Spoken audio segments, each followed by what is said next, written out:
Hi ಎಲ್ರಿಗೂ. ನಾನಿವತ್ತು ಉತ್ತರ ಕರ್ನಾಟಕ ಶೈಲಿಯಲ್ಲಿ ತಾಲಿಪಟ್ಟಿನ ನಾಷ್ಟಕ್ಕೆ ಹೆಂಗೆ ಮಾಡೋದು ಅಂತ ಬೇಕಾಗಿರೋದು ಒಂದು ದೊಡ್ಡ ಉಳ್ಳಾಗಡ್ಡಿ, ಒಂದು ಗಜ್ರಿ, ಒಂದು ದೊಡ್ಡ ಸೌಂತಿಕಾಯಿನ ಮ್ಯಾಗಿನ ಸಪ್ಪಿ ತೆಗೆದು ಚಂದಂಗೆ ಹೆರ್ಕೋಬೇಕು. ಗಜ್ರಿನೂ ಹೆರ್ಕೋಬೇಕು.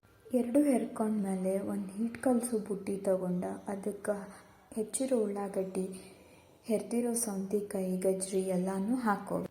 ಉಳ್ಳಾಗಡ್ಡಿನ ಸ್ವಲ್ಪ ಸಣ್ಣಂಗೆ ಹೆಚ್ಕೊಂಡ್ರೆ ಲಟ್ಟಿಸ್ಬೇಕಾದ್ರೆ ಅವು ಹತ್ತಂಗಿಲ್ಲ. 1 ಟೇಬಲ್ ಸ್ಪೂನ್ ಜೀರಿಗೆ, ಇದಕ್ಕೆ 1 ಟೇಬಲ್ ಸ್ಪೂನ್ ಜೀರಿಗೆ, ಒಂದು ಸ್ವಲ್ಪ ಅರಿಶಿಣ ಪುಡಿ, 1 ಟೇಬಲ್ ಸ್ಪೂನ್ ಹಸಿ ಖಾರ ಜಾಸ್ತಿ ಆದ್ರೆ ತಾಲಿಪಟ್ಟಿ ಚಲೋ ಆಗ್ತಾವೆ. ಸೊ ಹಾಗಾಗಿ ನಾನು ಇನ್ನೊಂದು ಸ್ವಲ್ಪ ಹಸಿ ಖಾರ ಹಾಕ್ಕೊತೀನಿ. ರುಚಿಗೆ ತಕ್ಕಷ್ಟು ಉಪ್ಪು ಹಾಕೋರಿ. ಹಿಟ್ಟು ಹಾಕೊಳ್ಳೋ ಇದರಲ್ಲೇ ಒಂದು ದೊಡ್ಡ ಬೌಲ್ ಆಗುವಷ್ಟು ಗೋಧಿ ಹಿಟ್ಟು, ಒಂದು ದೊಡ್ಡ ಬೌಲ್ ಆಗುವಷ್ಟು ಜೋಳದ ಹಿಟ್ಟು, ಸ್ವಲ್ಪ ಒಣ ಕರಿಬೇವು ಹಾಕ್ತೀನಿ. ಬಿಸಿಲಿಗೆ ಕರಿಬೇವು ಸಿಗೋದಿಲ್ಲ ಅಂತ ಸ್ವಲ್ಪ ಕರಿಬೇವು ಒಣಗಿಸ್ಕೊಂಡು ಇಟ್ಕೊಂಡಿದ್ನಿ, ಅದನ್ನ ಹಾಕಿದ್ನಿ. ಎಲ್ಲನೂ ಚೆಂದಂಗೆ ಕೈ ಆಡಿಸ್ಕೊತೀನಿ.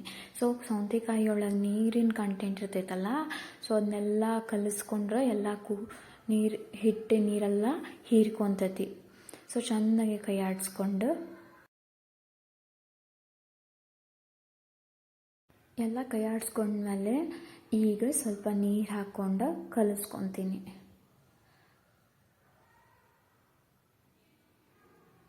ನೀರು ಸ್ವಲ್ಪ ಹಾಕಬೇಕು.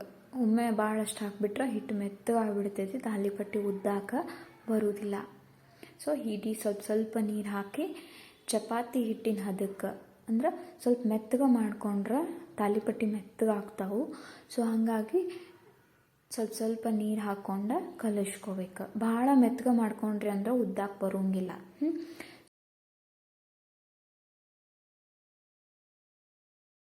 3-4 ನಿಮಿಷ ಬಿಟ್ಟು ಆಮೇಲೆ ಹಿಟ್ಟನ್ನು ಲಟ್ಟಿಸ್ಕೋಬೇಕು. ನಾ ಇಲ್ಲಿ ಪ್ಲಾಸ್ಟಿಕ್ ಕವರ್ನ ರೆಕ್ಟಾಂಗಲ್ ಶೇಪ್ನಾಗ ಕಟ್ ಮಾಡಿಕೊಂಡು ಅದಕ್ಕೆ ಎಣ್ಣೆ ಹಚ್ಚಿ ಮಾಡಾಕತ್ತೇನೆ.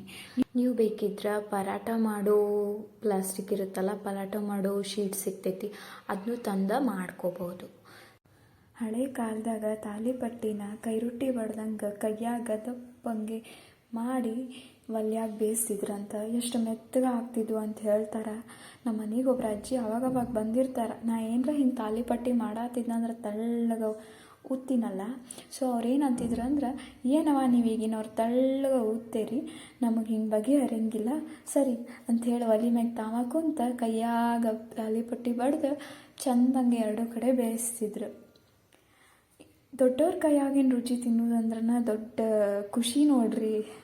ಈಗ ನಾ ಈ ತಾಲಿಪಟ್ಟಿನ ಸಾವಕಾಶ ದಂಡಿ ಉದ್ದಿ ತಳ್ಳಂಗೆ ಆಯ್ತಲ್ಲ, ಇದನ್ನು ಸಾವಕಾಶ ತೆಗೆದು ತಕ್ಕೊಂಡು ತವಿ ಕಾದೈತಿ, ತವಿ ಮ್ಯಾಗ ಸ್ವಲ್ಪ ಎಣ್ಣೆ ಹಚ್ತೇನೆ. ಯಾಕಂದ್ರೆ ತವಿಗೆ ಹತ್ತಬಾರ್ದಲ್ಲ, ಹಾಗಾಗಿ ಸ್ವಲ್ಪ ಎಣ್ಣೆ ಹಚ್ಚಿ ತಾಲಿಪಟ್ಟಿನ ಹಾಕ್ತೀನಿ. ಸೊ ನೀವು ತಾಲಿಪಟ್ಟಿ ಮಾಡ್ತಿರಲ್ಲ ಮನ್ಯಾಗ, ನನ್ನ ತಾಲಿಪಟ್ಟಿ ನಡು ಸ್ವಲ್ಪ ಓಪನಿಂಗ್ಸ್ ಯಾಕೆ ಆಗ್ಯಾವಂತಂದ್ರೆ ಉಳ್ಳಾಗಡ್ಡಿ ಸ್ವಲ್ಪ ದಪ್ಪ ಹೆಚ್ಚೇನಿ. ಉಳ್ಳಾಗಡ್ಡಿ ಸಣ್ಣ ಆಗಬೇಕು, ಇಲ್ಲಾಂದ್ರೆ ಉಳ್ಳಾಗಡ್ಡಿ ಹೆರಿದ್ರೆ ನೀರು ಬಿಡ್ತೈತಿ ಅಂಥೇಳಿ ನಾನು ಉಳ್ಳಾಗಡ್ಡಿ ಹೆರಿಯಕ್ಕೆ ಹೋಗಲಿಲ್ಲ. ಸೊ ಉಳ್ಳಾಗಡ್ಡಿ ಸಣ್ಣ ಆತಂದ್ರೆ ಹಿಟ್ಟೊಳಗೆ ಕೂಡ್ಕೊತೈತಿ. ನಾನು ಉಳ್ಳಾಗಡ್ಡಿ ದಪ್ಪಾಗ್ಯಾವ. ಉಳ್ಳಾಗಡ್ಡಿ ಜಾಸ್ತಿ ಹಾಕಿದ್ರನ ತಾಲಿಪಟ್ಟಿ ಚಂದ ಮತ್ತು ತಿನ್ನಕ್ಕೂ ಮಸ್ತ್ ಅನ್ನಿಸ್ತೈತಿ. ಈಗ ಆನಿಯನ್ ಫ್ರೈ ಮಾಡಿರ್ತೀವಲ್ಲ, ನಾವು ಹೆಂಗೆ ಅನ್ನಿಸ್ತೈತಿ ತಿನ್ನಕ್ಕೆ, ಗೋಬಿ ಮಂಚೂರಿ ಜೊತೆ ಅದ್ರ ಜೊತೆ ತಾಲಿಪಟ್ಟಿ ಬೇಯಿಸಿದಾಯ್ತು. ಇವಾಗ ನಿಮಗೆ ಈ ವಿಡಿಯೋ ಇಷ್ಟ ಆದಲ್ಲಿ ಪ್ಲೀಸ್ ಲೈಕ್ ಮಾಡಿ, ಶೇರ್ ಮಾಡಿ, ಸಬ್ಸ್ಕ್ರೈಬ್ ಮಾಡಿ. Thank you.